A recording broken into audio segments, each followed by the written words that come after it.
Indoor plant ഇഷ്ടപ്പെടുന്നവർ തീർച്ചയായിട്ടും anthurium ഒരു പ്ലാന്റെങ്കിലും ഇല്ലാത്ത വീടുണ്ടാവില്ല അല്ലേ. അപ്പോൾ ഈ ഒരു പ്ലാന്റിൽ നമ്മൾ ഇതേപോലെ സ്പ്രേ ചെയ്ത് കൊടുത്താൽ ഇതിൻ്റെ മുരടിപ്പൊക്കെ മാറി കിട്ടാനും നല്ലൊരു ഹെൽത്ത് ആയിട്ടുള്ള ഇപ്പോഴത്തെ മിനിയേച്ചർ ടൈപ്പിൽ നിറച്ച് പൂക്കൾ കൂടി വരും കേട്ടോ. അപ്പം കുറച്ചധികം പ്രോ ടിപ്സുകളും വളങ്ങളും കാര്യങ്ങളും ഒക്കെ നമ്മൾ ഇന്നത്തെ ഈ ഒരു വീഡിയോയിൽ പറയുന്നുണ്ട്. സീറോ കോസ്റ്റിൽ വീട്ടിൽ തന്നെ ചെയ്യാൻ പറ്റുന്ന കാര്യങ്ങളാണ്. വീഡിയോ ഫുള്ളായിട്ട് കാണാനായിട്ട് മറന്നു പോകരുത്. ആദ്യമായിട്ട് കാണുന്നവരാണെങ്കിൽ ഒന്ന് സബ്സ്ക്രൈബ് ചെയ്ത് ചാനലിനെ സപ്പോർട്ട് ചെയ്യാൻ മറക്കല്ലേ. അപ്പോൾ മുമ്പ് നമ്മൾ റിപ്പോർട്ട് ചെയ്യുന്നത് എങ്ങനെയാണ്, ഏതൊക്കെ രീതിയിലാണ് ചെയ്യേണ്ടതെന്നൊക്കെയുള്ള വീഡിയോ ചെയ്തിട്ടുണ്ട് കേട്ടോ. അതിനുശേഷം തന്നെ നമുക്ക് ഇഷ്ടം പോലെ പൂക്കൾ നമുക്ക് കണ്ടോ തിങ്ങി നിറഞ്ഞ് 10-12ഓളം പൂക്കൾ വന്നിട്ടുണ്ട്. അപ്പം ഇത്രയധികം പൂക്കൾ വരാനായിട്ടുള്ള റീസൺ അത് തന്നെയാണ്, നല്ലൊരു പോട്ടി മിക്സ് കൊടുക്കുക എന്നുള്ളതാണ്. അപ്പം ഇന്ന് നമ്മൾ ഇതിന്ന് എങ്ങനെയാണ് പുതിയൊരു പ്ലാന്റ് നമ്മൾ അതിൻ്റെ ഒരു ബേബി പ്ലാന്റ് എടുത്തിട്ട് നമ്മൾ എങ്ങനെയാണ് നന്നായിട്ട് നടേണ്ടത്, അങ്ങനെ നട്ട് കഴിഞ്ഞാലുള്ള ഗുണങ്ങൾ കാര്യങ്ങളും കൂടി അതിൽ ഉൾപ്പെടുത്തിയിട്ടുണ്ട് കേട്ടോ. അപ്പോൾ ഇതിലും കണ്ടോ നമുക്ക് ഏകദേശം പൂക്കൾ വന്നുകൊണ്ടേ ഇരിക്കുന്നുണ്ട്. ഇതിലേകദേശം വലുതായിട്ടുള്ള പൂക്കൾ 4-5 പൂക്കളും ഉണ്ട്, 2-3 മൊട്ടുകളും വരുന്നുണ്ട്. അപ്പം ഈ ഒരു റിസൾട്ട് കിട്ടിയത് കൊണ്ടാണ് നിങ്ങളോട് പെട്ടെന്ന് തന്നെ ഈ ഒരു റിസൾട്ട് ഷെയർ ചെയ്യാമെന്ന് വിചാരിച്ചത്. അപ്പോൾ ഈ ഒരു മിനിയേച്ചർ ടൈപ്പിൽ നമുക്ക് കുറച്ചധികം നല്ല അടിപൊളിയായിട്ട് പുതിയ ബേബി പ്ലാന്റുകളൊക്കെ വരാനുള്ള ടിപ്സ് മുന്നത്തെ വീഡിയോയിൽ ചെയ്തിട്ടുണ്ട്, പോയിട്ട് കാണാം കേട്ടോ. അപ്പോൾ നമുക്കിവിടെ കുറച്ചധികം ബേബി പ്ലാന്റുകൾ വന്നിട്ടുണ്ട്. ഇതെങ്ങനെയാണ് നമുക്ക് ഇളക്കി മാറ്റിയിട്ട് പുതിയൊരു പോട്ടിലേക്ക് പ്ലേസ് ചെയ്യേണ്ടതെന്ന് നോക്കാം.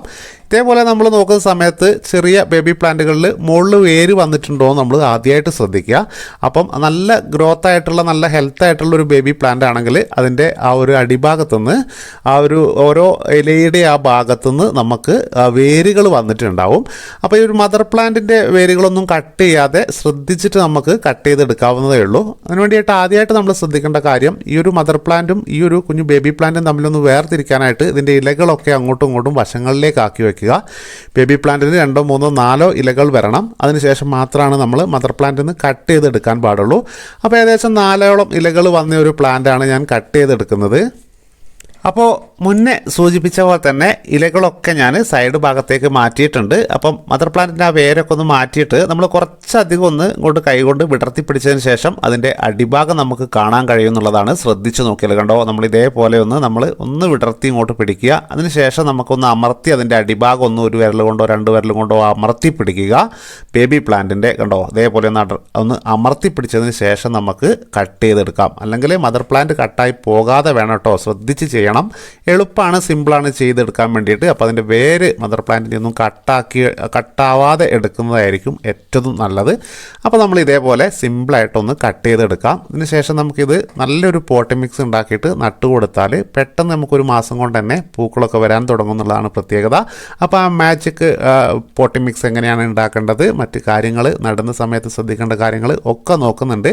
വലിച്ചെടുക്കുമ്പോൾ അതിൻ്റെ വേര് പൊട്ടിപ്പോകാതെ എടുത്താൽ വളരെ നല്ലതാണ്. നമുക്കൊരു 4-5 വേരൊക്കെ കിട്ടിയാലാണ് പെട്ടെന്ന് നമുക്കിതിൽ പൂക്കൾ ഉണ്ടാക്കിയെടുക്കാൻ പറ്റുള്ളൂ. നിങ്ങളെടുത്ത് ഇതേപോലെ ഫംഗിസൈഡ് ഉണ്ടെങ്കിൽ നമ്മൾ ആ കട്ട് ചെയ്ത ഭാഗത്തൊന്ന് ഒഴിച്ചോ അടിച്ചോ കൊടുക്കുക. അല്ലെങ്കിൽ ലേശം ചിരട്ട കത്തിച്ച കരി നിങ്ങൾക്ക്, ഇല്ലെങ്കിൽ അട്ടക്കരി വിറക് കത്തിക്കുന്ന സ്ഥലത്തൊക്കെ കരി ഉണ്ടെങ്കിൽ അത് നമുക്ക് ഒന്ന് കഴുകിയെടുക്കുക. കരിക്കട്ടൊക്കെ ആണെങ്കിൽ ചാരല്ലാതെ അവിടെ ഒന്ന് ഇട്ട് കൊടുക്കാനായിട്ട് ശ്രദ്ധിക്കുക. പൊടിച്ചിട്ട് ഇട്ട് കൊടുത്ത് വെള്ളം ഒഴിച്ചു കൊടുക്കുക കേട്ടോ. അതിന് അഴുകലൊന്നും വരാതിരിക്കാൻ വേണ്ടിയിട്ടാണ്. ഇതിൻ്റെ മുകളിൽ ലേശം നമുക്ക് മണലും മറ്റ് ചകിരിച്ചോറോ അല്ലെങ്കിൽ എന്താ പറയുക ഒരുപാട് പോട്ടി മിക്സുകളുണ്ടല്ലോ, ചാണകപ്പൊടി, ഇതൊക്കെ കൂട്ടി ചേർത്ത് നമുക്ക് അവിടെ നിന്ന് കുറച്ച് ഇട്ട് കൊടുക്കാം. ആ ഒരു പ്ലാന്റ് എടുത്ത ആ ഒരു സ്ഥലം ഫില്ലാവാൻ വേണ്ടിയിട്ടാണ് കേട്ടോ. എങ്കിലാണ് ആ പ്ലാന്റ് നല്ല ഭംഗിയായിട്ട് അടുത്ത പൂക്കൾ തരാൻ തുടങ്ങുകയുള്ളൂ. അപ്പോൾ ഇത്രയും കാര്യങ്ങൾ ശ്രദ്ധിച്ചതിന് ശേഷം നമുക്ക് കുഞ്ഞു ബേബി പ്ലാന്റ് പെട്ടെന്നൊന്ന് മനോഹരമായി നട്ടെടുത്തുകൊണ്ടുവരാം. അപ്പോൾ നമുക്ക് ഇതേപോലെ ചെറിയ ചെടികൾ ബുഷായി നിൽക്കുകയും അതിന് മനോഹരമായിട്ട് ഒരുപാട് പൂക്കളും കിട്ടുമ്പോഴാണ് നമുക്ക് വളരെയധികം സന്തോഷം വരിക അല്ലേ. അപ്പം അതിന് വേണ്ട പോട്ടി മിക്സ് ബേബി പ്ലാന്റ് നടാനായിട്ട് എന്തൊക്കെയാണ് എടുക്കേണ്ടത് എന്ന് നമുക്ക് നോക്കാം. അപ്പോൾ അതിൻ്റെ മുമ്പായിട്ട് ചെറിയൊരു കാര്യം കൂടി സൂചിപ്പിച്ചോട്ടെ. നമ്മുടെ അടിപൊളി ഒരു ചാനലുണ്ട്. നിങ്ങൾക്ക് കുക്കിംഗ് റെസിപ്പികൾ, ഒരുപാട് വെറൈറ്റീസ് ആയിട്ടുള്ള കുക്കിംഗ് രീതികൾ ഒരുപാട് സമയമെടുത്ത് നമ്മൾ ചെയ്യുന്നത് ഏറ്റവും പെട്ടെന്ന് ഏറ്റവും എളുപ്പത്തിൽ എങ്ങനെ ചെയ്യാം എന്നുള്ള പ്രോ ടിപ്സുകളായിരിക്കും ഈ ഒരു വീഡിയോയിൽ ഉണ്ടാവുക. അതുകൊണ്ട് കുക്കിങ്ങൊക്കെ ഇഷ്ടപ്പെടുന്നവരാണെങ്കിലും നാടൻ രീതികളും തട്ടുകട സ്റ്റൈലുകളൊക്കെ ഇഷ്ടപ്പെടുന്നവർക്ക് ഒരുപാട് എൻജോയ് ചെയ്യാൻ പറ്റും എന്നുള്ള കാര്യത്തിൽ ഒരു സംശയവുമില്ല. ഒരു സെക്കൻഡ് പോലും നിങ്ങളെ മുഷിപ്പിക്കാതെ വളരെയധികം നല്ല നല്ല പ്രോ ടിപ്സുകൾ ഉൾപ്പെടുത്തിക്കൊണ്ട് നമ്മുടെ നാടൻ ശൈലികളും ചേരുവകളും ഒക്കെ തന്നെയാണ് ഈ ഒരു വീഡിയോയിൽ നിങ്ങൾക്ക് കാണാൻ കഴിയുക. അതുകൊണ്ട് നമ്മളെ ചാനലൊന്ന് കണ്ട് അതിലെ അഭിപ്രായങ്ങളും നിർദ്ദേശങ്ങളും കമൻ്റായിട്ട് അറിയിക്കാൻ മറന്നു പോകരുത്. ഒരുപാട് പഴമ നിറഞ്ഞു നിൽക്കുന്ന രസക്കൂട്ടുകൾ റിസൾട്ടുകൾ ഇതിൽ ഉൾപ്പെടുത്തിയിട്ടുണ്ട്. തീർച്ചയായിട്ടും നിങ്ങൾക്ക് ഇഷ്ടപ്പെടുമെന്ന് പറയട്ടെ. വീഡിയോ കാണാൻ മറക്കല്ലേ, ലിങ്ക് ഡിസ്ക്രിപ്ഷനിലുണ്ട്. അപ്പോൾ നമ്മൾ മുമ്പ് സൂചിപ്പിച്ച പോലെ തന്നെ ചെറിയ വേരുകൾ ഏകദേശം 2-3 എണ്ണത്തിൽ കൂടുതൽ ഉണ്ടായതാണ് നമുക്ക് പെട്ടെന്ന് ഫ്ലവർ തരാനും പെട്ടെന്ന് വലുതാവുകയുള്ളൂ. അപ്പോൾ ഈ ഒരു പ്ലാന്റ് നടാനായിട്ട് നമുക്ക് എന്തൊക്കെ പോട്ടി മിക്സ് ആണ് എടുക്കേണ്ടതെന്ന് ആദ്യം നോക്കാം. നമ്മുടെ വലിയ പ്ലാന്റ് നമ്മൾ റീപോർട്ട് ചെയ്യുന്നത് പോലെയല്ല കുഞ്ഞു ബേബി പ്ലാന്റ് നടുന്ന സമയത്ത് ശ്രദ്ധിക്കേണ്ടത്. അപ്പോൾ നമുക്ക് ആദ്യമായിട്ട് വേണ്ടത് ഒരു 1/4 ഭാഗം ചകിരിച്ചോറ് ആവശ്യമാണ്. 1/4 ഭാഗത്തേക്ക് നമുക്ക് കരിയില കമ്പോസ്റ്റ് ആവശ്യമാണ്. ബാക്കി പകുതി ഭാഗത്തേക്ക് നമുക്ക് മണ്ണ് എടുക്കാം. അപ്പം അത്രയും സംഭവമാണ് നമുക്ക് നന്നായിട്ട് വേണ്ടത്. അപ്പോൾ ചകിരിച്ചോറ് ഇല്ലാത്തവർക്ക് ആ ഒരു ഭാഗത്തേക്ക് മണൽ കൂട്ടി കൊടുക്കുക കേട്ടോ. 1/4 ഭാഗത്തേക്ക് മണ്ണിന് നല്ല ഇളക്കം ഇല്ലെങ്കിൽ വായു സഞ്ചാരം വരാൻ വേണ്ടിയിട്ടാണ് ഈ രീതിയിലുള്ള പോട്ടി മിക്സ് ആന്തൂറിയം പ്ലാന്റ് നടുമ്പോൾ എടുക്കുന്നത്. അപ്പോൾ അതിനുശേഷം പ്രത്യേക രീതിയിലാണ് നമ്മൾ നട്ടു കൊടുക്കേണ്ടത്. അപ്പോൾ കുറച്ച് കരി നമുക്ക് കിട്ടുകയാണെങ്കിൽ ചിരട്ട കത്തിച്ചതോ വിറക് കത്തിച്ചതോ ആയ കരി നമുക്ക് എടുക്കാവുന്നതാണ്. അപ്പോൾ ഇത് നമ്മൾ ഇതേപോലെ ചുറ്റും വെച്ച് കൊടുത്തതിന് ശേഷം അതിൻ്റെ നടുഭാഗത്തായിട്ട് വേണം നമുക്ക് ഈ ഒരു പ്ലാന്റ് നടാനായിട്ടുള്ള ചെറിയൊരു സ്ഥലം ഒരുക്കി കൊടുക്കേണ്ടത്. അപ്പോൾ ഏകദേശം ഒരു വിരലിൻ്റെ പകുതി ഭാഗം താവുന്ന രീതിയിൽ കേട്ടോ. അപ്പോൾ ഈ ഒരു ഇലപ്രായം ഇത്ര വലുപ്പേ ഉണ്ടാവുള്ളൂ മിനിയേച്ചർ ടൈപ്പ്. മറ്റേ വലിയ ടൈപ്പ് ആണെങ്കിൽ കുറച്ചുകൂടി വലിയ പ്ലാന്റ് ആയിരിക്കും. നമ്മൾ ഇതിൻ്റെയാണല്ലോ കാണിക്കുന്നത്. അപ്പോൾ ഈ ഒരു രീതിയിൽ വെക്കുക. വേര് മണ്ണിൻ്റെ അടിയിലേക്ക് നമ്മൾ ഇറക്കി വെക്കരുത്. ഇതേപോലെ മുകളിലേക്ക് പൊന്തി നിൽക്കുന്നുണ്ടെങ്കിൽ പൊന്തിച്ച് വെക്കുക. ചെറിയ വേരൊക്കെ ആണെങ്കിൽ മണ്ണിലേക്ക് ഇറക്കി വെച്ച് കൊടുക്കാം. ഓക്കെ, അതിനുശേഷം നമ്മൾ ഈ കരി വെച്ചിട്ട് അതിനെ ഒന്ന് ശരിക്ക് നിവർന്ന് നിൽക്കുന്ന രീതിയിലാക്കുക. അതിനുശേഷം നമുക്ക് ഒരു അടിപൊളി സംഭവം ചെയ്തു കൊടുക്കണം. ചകിരിയുടെ ഉള്ളിലത്തെ ഭാഗം ഉണ്ടല്ലോ, സോഫ്റ്റ് ആയിട്ടുള്ള ഭാഗം, കട്ടി കൂടിയ ആ ഭാഗം നമുക്ക് ആവശ്യമില്ല. അതിൻ്റെ ഉൾഭാഗത്ത് വരുന്ന സോഫ്റ്റ് ആയിട്ടുള്ള ആ ഒരു ഭാഗം നമുക്ക് കട്ട് ചെയ്തെടുക്കാം കേട്ടോ. അപ്പോൾ ചകിരിച്ചോറ് എല്ലായിടത്തും അല്ല, ചകിരിയുടെ ഈ ഒരു തൊണ്ട്, തേങ്ങ പൊതിച്ച ആ തൊണ്ട് എല്ലായിടത്തും കിട്ടുമെന്ന് വിചാരിക്കുന്നു. ഇതില്ലാത്തതിന് പകരം നിങ്ങൾക്ക് ഉമി ഉപയോഗിക്കാവുന്നതാണ്. റൈസ് കളി നെല്ല് കുത്തിയ ആ ഒരു സംഭവം കിട്ടുമല്ലോ, അതിൻ്റെ തോട്. ഇനി അതും ഇല്ലാത്തവർക്ക് ഇതിൻ്റെ മുകളിൽ നമുക്ക് കുറച്ച് സോഫ്റ്റ് ആയിട്ടുള്ള ചകിരിച്ചോറോ അല്ലെങ്കിൽ മറ്റെന്തെങ്കിലും മിശ്രിതങ്ങൾ, ചാണകപ്പൊടിയോ അതൊക്കെ ഇട്ട് കൊടുക്കാവുന്നതാണ്. അപ്പോൾ നമുക്ക് എന്തായാലും ഇതുണ്ട്, ഇല്ലാത്തവർ അതിൻ്റെ രീതിയിൽ എന്താണെങ്കിലും നമുക്ക് ഇട്ട് കൊടുക്കാം. അപ്പോൾ ഇതേപോലെ നമ്മൾ സെറ്റ് ചെയ്ത് കൊടുക്കുന്നു. അപ്പോൾ വളരെ സോഫ്റ്റ് ആയിട്ടുള്ളത് ചെറുതാക്കി അരിഞ്ഞതിന് ശേഷം നമ്മൾ പെട്ടെന്ന് വേര് ഇതിലേക്ക് പിടിച്ച് കിട്ടാൻ വേണ്ടിയിട്ടാണ്, ഈ ഒരു വേര് ഇതിലേക്ക് പറ്റിപ്പിടിച്ച് പെട്ടെന്ന് വളർന്ന് കിട്ടാൻ വേണ്ടിയിട്ടാണ് ഇത് വെച്ച് കൊടുക്കുന്നത്. ഇതേപോലെ വെച്ച് കൊടുത്ത് ഇതിൻ്റെ മുകൾ ഭാഗത്തായിട്ട് നമുക്ക് മണ്ണ്, നല്ല ഉണങ്ങിയ മണ്ണ് നമുക്ക് കുറച്ച് ഇട്ട് കൊടുക്കാം. ഒരു ഏകദേശം ആ ഒരു ചകിരി മൂടുന്ന പാകത്തിൽ വേണമെങ്കിൽ നമുക്ക് ഇട്ട് കൊടുക്കാവുന്നതാണ്. കുറച്ച് കുറഞ്ഞു എന്ന് വിചാരിച്ചാലോ കൂടിയെന്ന് വിചാരിച്ചാലോ കുഴപ്പമില്ല. അപ്പോൾ നല്ല ഈ ഒരു വേരിന് വായുസഞ്ചാരം നിർബന്ധമായിട്ടും കിട്ടിയിരിക്കണം. എങ്കിലാണ് പെട്ടെന്ന് അടുത്തടുത്ത വേരുകൾ വരികയും പുതിയ ഇല വരികയും അതേപോലെ തന്നെ പിന്നെ പൂക്കൾ വരാനും തുടങ്ങുള്ളൂ.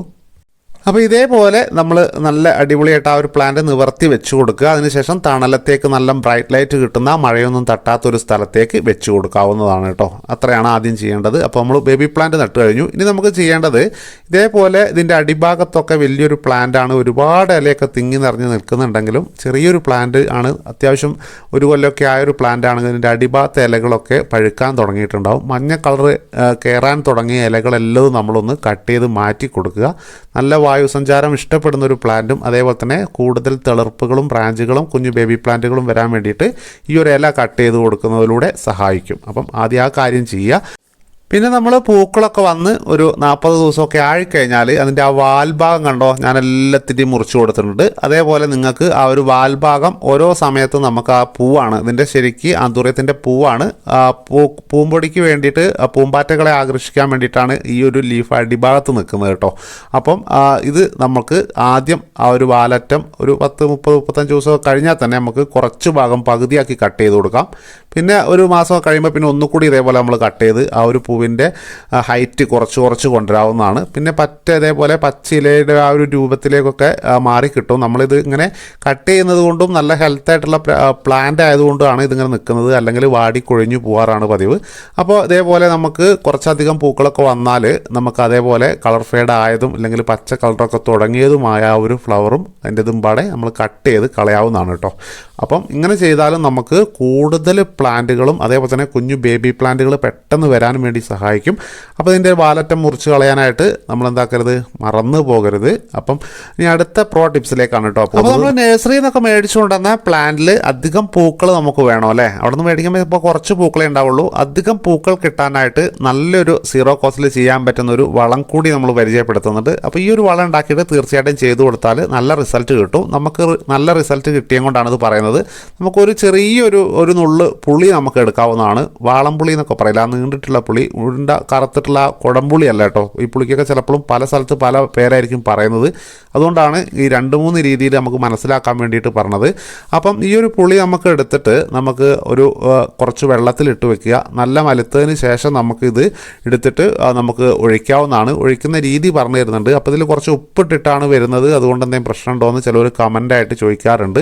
അപ്പോൾ ഉപ്പിട്ട് വന്നു എന്ന് വിചാരിച്ചിട്ട് ഒരു കുഴപ്പമില്ല. ഒരുപാട് ഉപ്പ് ഉണ്ടാവില്ലല്ലോ. നമ്മൾ 5 ലിറ്ററിലേക്കാണിത് നമ്മൾ ഡയലൂട്ട് ചെയ്യുന്നത്. ചെറിയൊരു ഉപ്പിൻ്റെ അംശമുള്ളത് പ്ലാന്റിന് മുന്നേ നമ്മൾ കരിയില ഇട്ട് കൊടുത്തതും ചാണകപ്പൊടി ഇട്ട് കൊടുത്തതൊക്കെ വലിച്ചെടുക്കാൻ വേണ്ടി പെട്ടെന്ന് സഹായിക്കും. അപ്പോൾ ആ ഒരു ഗുണം കൂടിയും ഇത് ചെയ്യുന്നത് കൂടി ഉണ്ട്. അപ്പോൾ നിങ്ങൾക്ക് ഉപ്പിടാതെ ഇടിച്ച പുളിയാണെങ്കിൽ കുറച്ച് ഒരു കല്ലുപ്പ് ഇട്ട് കൊടുക്കാവുന്നതാണ് കേട്ടോ. അപ്പം 5 ലിറ്റർ വെള്ളത്തിലേക്ക് ഈ ഒരു പുളി നമ്മൾ ലയിപ്പിച്ചതിന് ശേഷം നമുക്കിതിൻ്റെ ആ വേര് വരുന്ന ഭാഗത്ത് നമുക്ക് ഒഴിച്ചു കൊടുക്കാവുന്നതാണ്. അപ്പോൾ നമ്മൾ വീഡിയോ തുടങ്ങിയതിന് ശേഷം ചിലപ്പോൾ എന്തെങ്കിലും ഒരു പോയിൻ്റൊക്കെ മറന്നുപോവുകയോ വിട്ടുപോവുകയോ ചെയ്തിട്ടുണ്ടാവും. ചിലപ്പോൾ കൂടുതൽ അറിവുകൾ ചിലപ്പോൾ പറയാൻ ശ്രമിച്ചിട്ടുണ്ടാവും. ചിലപ്പോൾ അതിൻ്റെ ഇടയ്ക്ക് ഏതെങ്കിലുമൊക്കെ ഒരു ടിപ്സൊക്കെ വിട്ടുപോയിട്ടുണ്ടാവും കേട്ടോ. അങ്ങനെ ഏതെങ്കിലും വിട്ടുപോവുക, എന്തെങ്കിലും നിങ്ങൾക്കൊരു ഡൗട്ടൊക്കെ തോന്നുന്നുണ്ടെങ്കിൽ, അല്ലെങ്കിൽ നിങ്ങൾക്ക് ഏറ്റവും കൂടുതൽ റിസൾട്ട് കിട്ടിയ ഏതെങ്കിലും വളങ്ങളൊക്കെ ഉണ്ടെങ്കിൽ അതൊന്ന് കമൻ്റായിട്ട് അറിയിച്ചാൽ സബ്സ്ക്രൈബേഴ്സിനും വീഡിയോ കാണുന്നവർക്കും വളരെയധികം ഉപകാരപ്പെടുമെന്ന് വിശ്വസിക്കുന്നു. അപ്പോൾ നിങ്ങളുടെ അഭിപ്രായങ്ങളും നിർദ്ദേശങ്ങളും എഴുതാൻ മറക്കരുത്. നല്ലൊരു വീഡിയോ ആയിട്ട് കാണാം. Bye bye.